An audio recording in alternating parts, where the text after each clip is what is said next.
नमस्कार। मैं हूं विनोद वर्मा दुर्गेश और आपका स्वरांजलि चैनल में हार्दिक अभिनंदन करता हूं, स्वागत करता हूं। आज की वीडियो में हम छंद कक्षा के अंतर्गत छंद लेखन में शब्दों की मात्रा गणना सीखेंगे। वीडियो शुरू करने से पहले आपसे एक निवेदन है, अगर आप इस चैनल पर नए हैं तो इस चैनल को सब्सक्राइब कर दीजिए, साथ में बेल आइकन को भी दबा दीजिए ताकि इस चैनल पर अपलोड की जाने वाली हर वीडियो जो छंद से संबंधित आपके लिए कारगर सिद्ध होंगी उसकी जानकारी आप तक तुरंत पहुंच सके। इस निवेदन के साथ आइए शुरू करते हैं आज की वीडियो। छंद कक्षा में छंद लेखन में शब्दों की मात्रा गणना, यानी हम छंदों में शब्दों को कैसे गिनते हैं, उनकी मात्राओं को कैसे गिना जाता है। तो इसमें सबसे पहली जो बात है वो है मात्रा अथवा वर्ण भार। आइए देखते हैं, किसी भी वर्ण के उच्चारण में जो समय लगता है उसे वर्ण की मात्रा कहेंगे। तो यहां पर जो बात कही, किसी भी वर्ण के उच्चारण में जब हम कोई भी वर्ण अपने मुख से उच्चारित करते हैं, उसका उच्चारण करते हैं, तो उसके उच्चारण में जो समय लगता है उसे उस वर्ण की हम मात्रा कहते हैं। तो छंद लेखन में हर शब्द की मात्रा को गिनना पड़ता है। यह बात आप याद रखेंगे कि जब भी हम छंद की बात करेंगे तो छंद लेखन में कोई भी शब्द हो उस शब्द की मात्रा को गिनना पड़ता है। वर्णों का मात्रा भार गिना जाता है। यह बात याद रखें आप कि वर्णों का मात्रा भार गिना जाता है। आइए अब देखते हैं मात्राओं के प्रकार कि मात्राएं कुल कितने प्रकार की होती हैं। किसमें? छंदों में। मैं छंदों की ही बात कर रहा हूं भाई। छंदों में मात्राओं के कितने प्रकार हैं? छंदों में मात्राओं के दो प्रकार हैं भाई। कौन कौन से हैं? पहला है लघु मात्रिक। ठीक है भाई, पहला प्रकार है लघु मात्रिक वर्ण। तो ये क्या होते हैं भाई? वे वर्ण जिनके बोलने में कम से कम समय लगता है, मतलब सबसे कम समय जिन वर्णों के बोलने में लगे उन्हें लघु मात्रिक वर्ण कहते हैं। और ये भाई संख्या में 4 हैं। कौन कौन से हैं वो बता देता हूं मैं। तो लघु मात्रिक वर्ण है अ, ई, उ और री। इनके उच्चारण में कम से कम समय लगता है भाई। तो ये कौन से हुए? लघु मात्रिक वर्ण जिनकी संख्या हो गई 4। ये बात आप याद रखेंगे। अगर लघु मात्राओं की गिनती की बात करें तो लघु मात्राएं जो होती हैं, लघु वर्ण जो होते हैं, उनकी गिनती एक वर्ण के रूप में होती है या एक मात्रा के रूप में होती है। मतलब अगर लघु वर्ण है अ, तो इसकी मात्रा अगर हम गिने तो वो होगी 1। जिसे किस रूप में हम चिन्हित कर सकते हैं, उसका चिन्ह क्या है? एक तो इस रूप में हम लिख सकते हैं, ये है खड़ी पाई। या तो खड़ी पाई के रूप में हम इसे लिख सकते हैं या फिर इसे हम रोमन पंक्ति में 1 के रूप में चिन्हित कर सकते हैं। तो ये मात्रा भार हो गया इसका 1। तो मतलब लघु वर्ण जो होते हैं उसमें एक मात्रा होती है। मैंने अ की बताई, ई को भी अगर हम देखें तो उसमें भी एक मात्रा है, ऊ को देखें तो उसमें भी एक मात्रा है, री को देखें तो री में भी एक मात्रा है।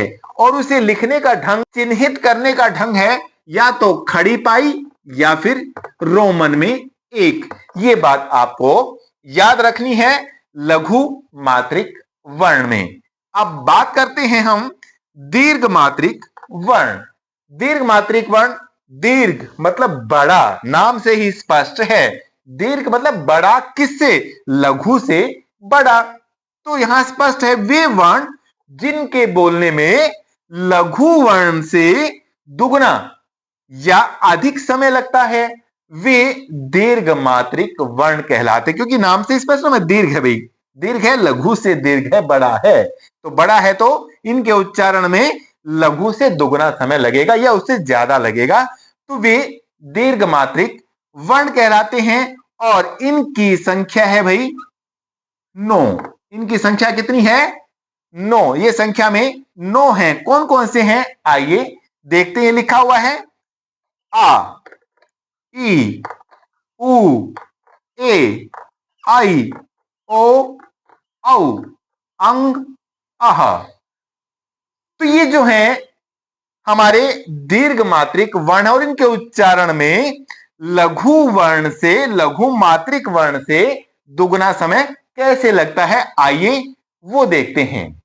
जैसे हमारा पहला वर्ण है आ। अब इसको अगर ध्यान से देखिए, इसका उच्चारण कैसे हो रहा है? आ, मतलब आ, इस रूप में हम उच्चारित कर रहे हैं। तो ये एक वर्ण है, एक मात्रा है, ये दूसरी मात्रा है, ये कुल मिलाकर के 2 मात्राएं हो गई। इसके उच्चारण में जो हमारा लघु मात्रिक वर्ण है उससे 1 और 1 मतलब दुगना समय लग रहा है। दुगना समय लग रहा है तो ये कौन सा हो गया? दीर्घ मात्रिक वर्ण। इसे हम दीर्घ मात्रिक वर्ण कहेंगे। आ के बाद अगर हम ई को देखें तो इसमें क्या है? इसमें भी ई और ई मिलकर के बना है ई, मतलब लघु मात्रिक वर्ण, लघु मात्रिक वर्ण। इनको हमने देखा और उच्चारित करके देखा, ई मतलब 2 बार ई।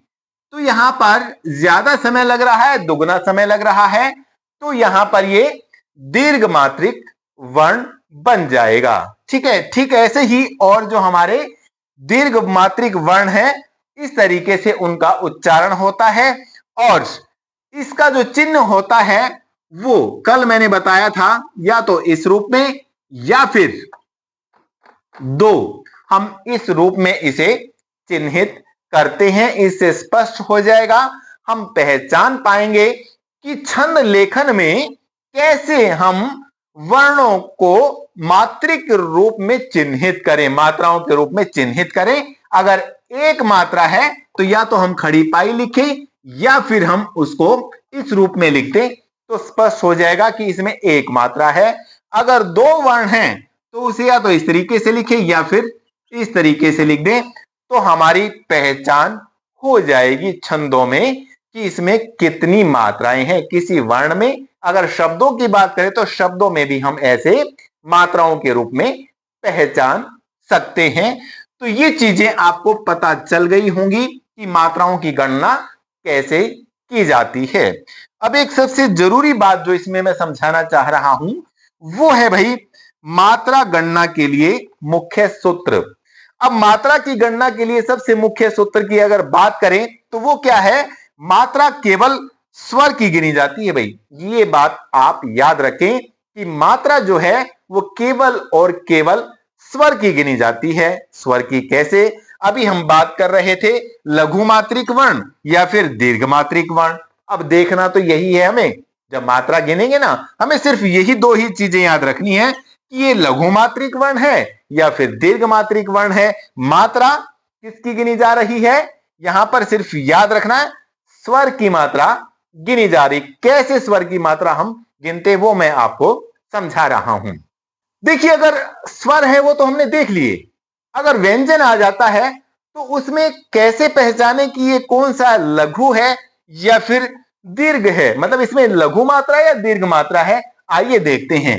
जैसे हमने शुरुआत की व्यंजन में क से, मतलब क कबूतर जो बोलते हैं हम, अगर हम व्यंजन में क को देखें कि इसमें कितनी मात्राएं हैं तो आप देखें कि क जो होता है उसमें स्वर निहित रहता। हम जानते हैं कि व्यंजनों का उच्चारण बिना स्वरों की सहायता के नहीं किया जा सकता, तो व्यंजन में स्वर निहित रहता है। कैसे निहित है वो समझा रहा हूं। क हलंत होता है, उसके साथ में हमारा स्वर होता है। अब अ कौन सा स्वर है, मतलब लघु मात्रिक स्वर है या दीर्घ मात्रिक, हमें समझना ये है। तो मैं पीछे समझा चुका कि जो हमारे लघु मात्रिक वर्ण हैं वो संख्या में 4 हैं। और 4 कौन से? अ, ई, उ और री। अब पीछे क में अ आया है। अ मतलब लघु मात्रिक वर्ण। लघु मात्रिक वर्ण मतलब एक मात्रा या फिर खड़ी पाई। हम इस तरीके से इसको लिखेंगे, या तो एक मात्रा या खड़ी पाई। स्पष्ट हो गया? अगर हम इसको दूसरे रूप में लिखते, मात्राओं के रूप में लिखते, तो कैसे पहचानते? जैसे का लिखा हमने। अब का को अगर हम देखें इसमें कौन सी मात्रा निहित है, कौन सा वर्ण इसमें निहित है, लघु मात्रिक है या दीर्घ मात्रिक? अब देखिए, हमने इसको तोड़ने का प्रयास किया तो हमारे सामने निकल करके क्या आया? आ। आ मतलब दीर्घ मात्रिक वर्ण। तो दीर्घ मात्रिक हमारे सामने अपने आप निकल करके आ रहा है। तो यहां पर आ से पता चल रहा है ये दीर्घ मात्रिक है। इसमें संख्या मात्राओं की 2 हो गई। तो ये चीजें या फिर इस तरीके से आप इसे लिख देंगे। स्पष्ट हो गया कि यहां पर हम स्वरों की मात्रा को गिनते हैं। और अगर आगे इसे देखें, इसको कि इस रूप में लिखते, तो यहां पर इसको तोड़ करके देखिए, क और ई।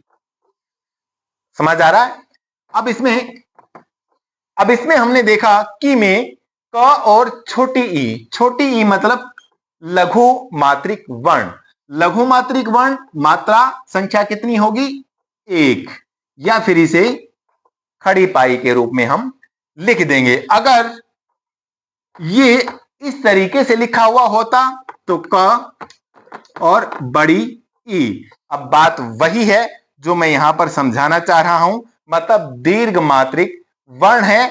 दीर्घ मात्रिक वर्ण होने के कारण यहां पर मात्राओं की संख्या 2 हो जाएगी, या फिर इसे ऐसे हम चिन्हित कर देंगे। तो ये बात आपको दिमाग में याद रखनी है कि मात्रा केवल स्वर की गिनी जाती है। इससे स्पष्ट हो जाएगा कि हम छंदों में शब्दों की मात्राओं की गणना कैसे कर सकते हैं। पहले हम वर्णों की मात्राएं देख रहे हैं, इसके बाद हम शब्दों की मात्राएं देखेंगे। तो ये वीडियो आपको कैसी लगी? ये जानकारी आपके लिए कितनी उपयोगी थी, कितना महत्वपूर्ण जानकारी थी, ये आप कमेंट बॉक्स में लिख करके बताएं। और यदि वीडियो आपको अच्छी लगी हो, जानकारी अच्छी लगी हो, तो इसे लाइक करें। और आपके यदि कोई जानकार साथी हैं और वो छंदों में रुचि रखते हैं, छंद सीखना चाहते हैं, तो इस वीडियो को अपने उस साथी तक भी शेयर करना ना भूलें। साथ में जो ये हमारा स्वरांजलि चैनल है, ये मेरा खुद का नहीं, आपका अपना चैनल है, क्योंकि आपके लिए मैं छंद कक्षा शुरू कर रहा हूं, लगा रहा हूं। आप इससे अवश्य लाभान्वित हो रहे होंगे। आगे की वीडियोस में जितने भी छंद हैं उनकी बारीकी से मैं आप तक वीडियो पहुंचाऊंगा, लेकिन उसके लिए आपको इस चैनल को सब्सक्राइब करना होगा। तो इस चैनल को सब्सक्राइब करना मत भूलिए। बेल आइकन को साथ में जरूर दबा दीजिए, ताकि आपको इस चैनल की सारी अपडेट समय पर मिल सके। मैं विनोद वर्मा दुर्गेश स्वरांजलि चैनल के साथ जुड़ने पर आप सबका दिल से धन्यवाद करता हूं।